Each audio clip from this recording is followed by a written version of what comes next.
Hello everyone, మీకంతా ఒక doubt అయితే వచ్చింటుంది. సో ఏంటప్ప అది అంటే, వీడు ఆల్ ఇండియా రైడ్ అయితే వెళ్తాను అంటున్నాడు, డేట్ కూడా చెప్పాడు.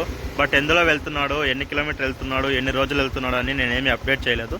సో ఆ డౌట్కి ఈ రోజు అయితే ఆన్సర్ ఇస్తాను. ఇప్పుడు గాడి రెడీ చేయించుకొని ఇంటికి వెళ్తుంటే ఇక్కడ ఒక బ్యూటిఫుల్ లొకేషన్ అయితే దొరికింది. సో అక్కడ ఆపి మీకు ఈ బ్యూటిఫుల్ లొకేషన్ చూపించి ఈ అప్డేట్ అయితే ఇద్దామనేసి ఆగాను. సో ఇక నేను వెళ్తున్న బైక్ వచ్చేసి ఇప్పుడు చూపిస్తాను మీకు.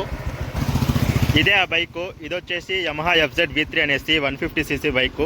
సో ఈ బైక్లోనే నేను ఆల్ ఇండియా రైడ్ అయితే వెళ్తున్నాను. సో ఇక ఎన్ని రోజులు వెళ్తున్నాను, ఎన్ని కిలోమీటర్లు వెళ్తున్నాను అంటే అది ఇప్పుడే చెప్పడం అవ్వదు. సో ఎందుకప్ప అంటే నేను ఆల్ ఇండియా రైడ్ వెళ్తున్న కారణం, సో ఎన్ని రోజులు వెళ్తాను, ఎన్ని కిలోమీటర్స్ వెళ్తాను అని చెప్పలేను.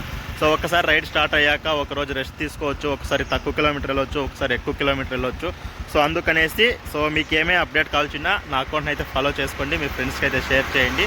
సో ఎన్ని కిలోమీటర్లు వెళ్తాను, ఎన్ని డేస్ వెళ్తాను అనేసి మీకు వీడియోస్ స్టార్ట్ అవ్వడం తర్వాత మీకైతే తెలుస్తుంది.